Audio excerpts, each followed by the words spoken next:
Hello and welcome to study IQ. मैं दिव्यांशी और आज मेरे साथ इस इंटरव्यू सेशन में जुड़े हैं सिवान बिहार से आलोक बरनवाल जी, जिन्होंने Bihar sub inspector examination 2019 clear किया है। मैं स्वागत करती हूं आलोक जी आपका स्टडी आईक्यू पर और आपको ढेर सारी बधाई। Thank you ma'am. Alok ji, सबसे पहले मैं जानना चाहूंगी कि कैसे पुलिस की तरफ, पुलिस फोर्सेस की तरफ रुझान आया, फिर आप इस एग्जामिनेशन की तैयारी करना शुरू किया। मैम जब हम गांव में थे तो वहाँ पे मेरे पापा के जो दोस्त थे वो फिलहाल मतलब पुलिस डिपार्टमेंट में ही थे, तो थोड़ा सा उनका लगाव भी था। इसकी वजह से थोड़ा सा वो आते थे तो लगता था कि हमको भी पुलिस बनना चाहिए, क्योंकि उनका रुतबा बहुत अच्छा लगता था मुझे, जिसकी वजह से मैं यहाँ आया मैम। तो यानी कि आपके पिताजी का ये सपना था कि आप पुलिस डिपार्टमेंट में आए? हाँ मैम, कह सकते हैं, बट उनका कोई ऐसा नहीं था इंटेंशन कि मुझे पुलिस में ही जाना था। बस उनका ये इंटेंशन था कहीं ना कहीं एडजस्ट हो जाए, आदमी जॉब लग जाए, बस इतना था। बट मेरा कहीं न कहीं था कि मुझे ये करना है।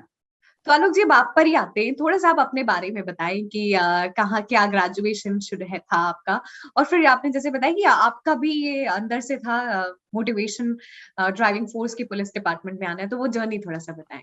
यस मैम, ये जो मेरा स्कूलिंग था वो मेरे गाँव से ही हुआ था। मेरे गाँव का नाम है गुठनी, और वहाँ से मैंने हाई स्कूल किया, फिर इंटर ला रोड से किया, ओकेएम इंटर कॉलेज से, और फिर मेरा ग्रेजुएशन गोरखपुर से हुआ, दीनदयाल उपाध्याय से, और मैंने पीजी भी किया है राम मनोहर लोहिया अवध विश्वविद्यालय फैजाबाद से।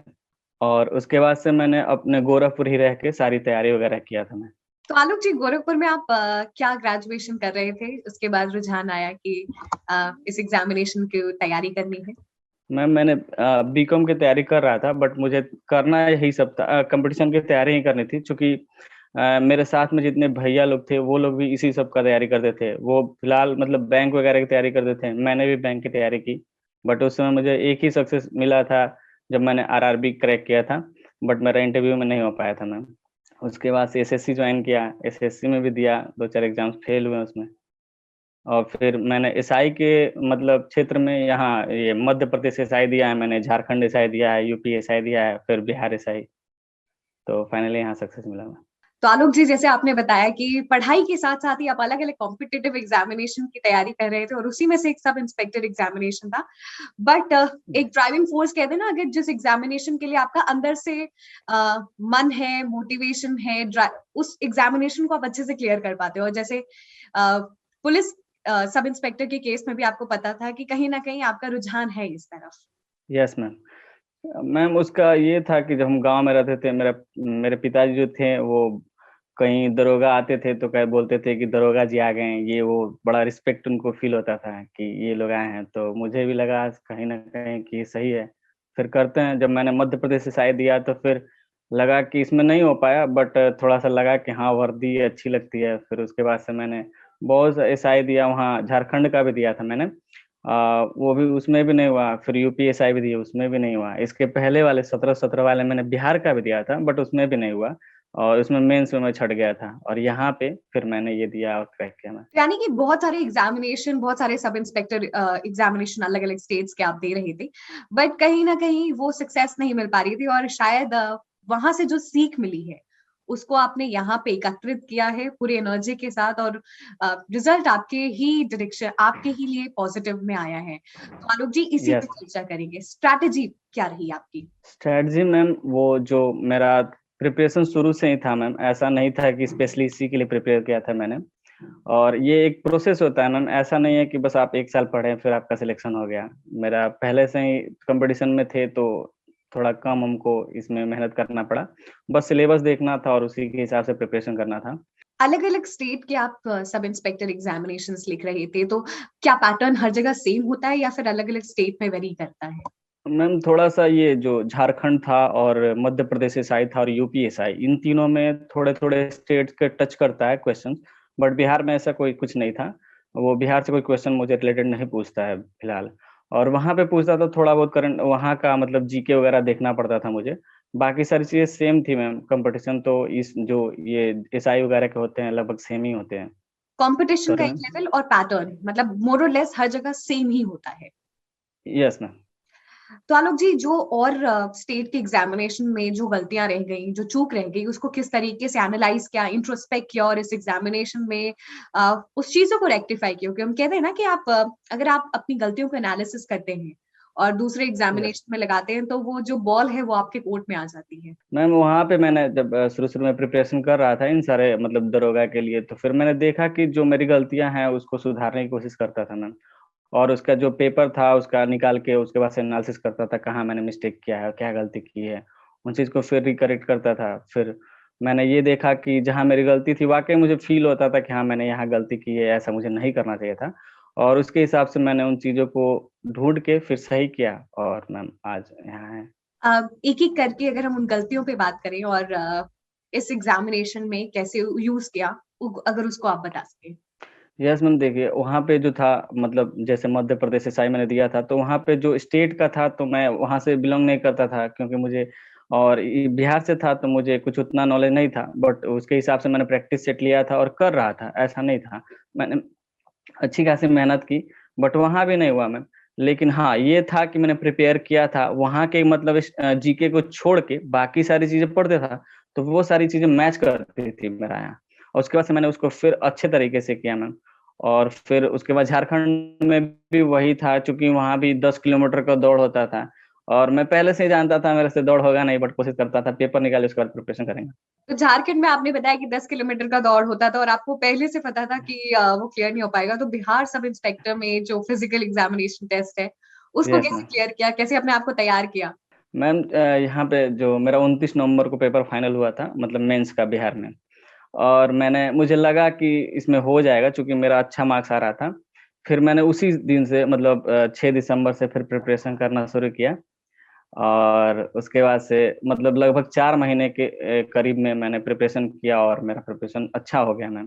तो हम एक एक करके अब प्रीलिम्स, मेंस और पीटी पे बात करेंगे। तो अगर आपको अपने तरफ से, अपने एक्सपीरियंस से जो भी अलग अलग सेक्शंस के आपने स्ट्रैटेजी बनाई और स्ट्रैटेजी वर्क की, अगर आपको वो बताना हो तो वो क्या होगी? यस मैम, देखिए पीटी के लिए ये था कि करंट अफेयर मोस्ट था और उसके बाद से लगभग 20 से 22 क्वेश्चंस करंट अफेयर्स के आते हैं और रेस्ट जो होते हैं वो सारे जीके और स्टैटिक जीके का मोस्टली पार्ट होता है मैम। और करंट अफेयर्स के लिए बहुत सारे अपॉर्चुनिटी आप मतलब चीज़ों से कलेक्ट कर सकते हैं। जैसे मैंने स्टडी आईक्यू का रेगुलर बेसिस पे जो डेली इश्यूज के करंट अफेयर्स आते हैं, मैं शुरू से ही फॉलो करता हूँ। ऐसा नहीं है 2019 से या 2020 से, बहुत पहले से ही करता था। क्योंकि मुझे वो सारे पेपर्स भी देने थे। मैंने वहाँ पे यूपी ट्रिपल एससी के जो पेपर आते हैं उसमें चकबंदी अधिकारी का एक मैंने प्री निकाला था, उसका मेंस भी था मेरा।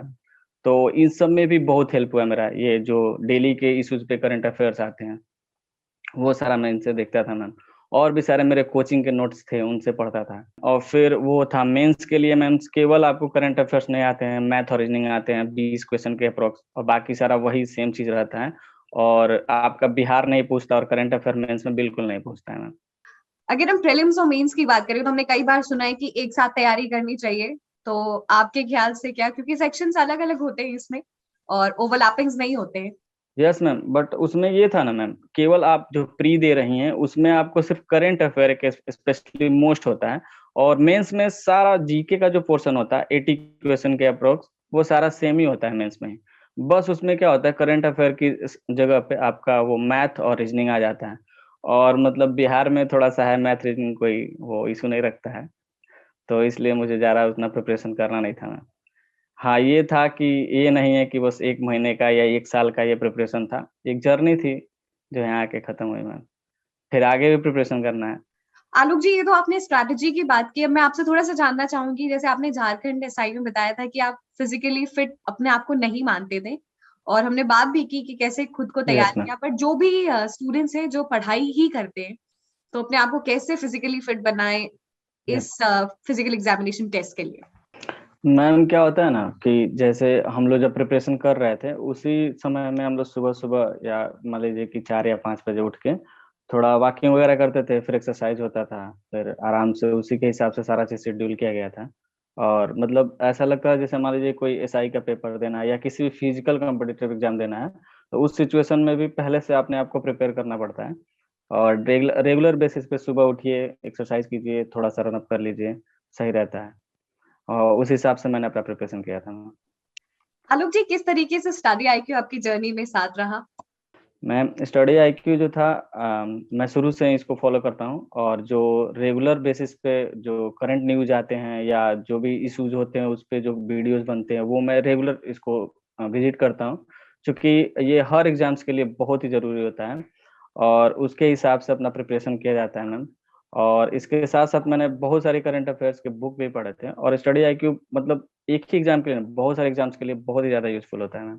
जनरली जो जीकेज़ वगैरह आते हैं मतलब स्टडी आईक्यू पे, वो सफिशिएंट है, बट थोड़ा-सा स्टडी यूपीएससी के लिए ज़्यादा I mean to say that कि यूपीएससी के लिए ज़्यादा ये प्रेफ़र होता है कि ये स्टडी आईक्यू, बट थोड़े से मॉडरेट लेवल के क्वेश्चंस यहाँ पे आए तो बच्चे इसको प्रेफ़र कर सकते हैं जनरली। वैसे भी करते हैं, ऐसा कुछ नहीं है, बट थोड़ा-सा मॉडरेट लेवल का हो क्वेश्चन तो स्टडी आईक्यू बेस्ट है।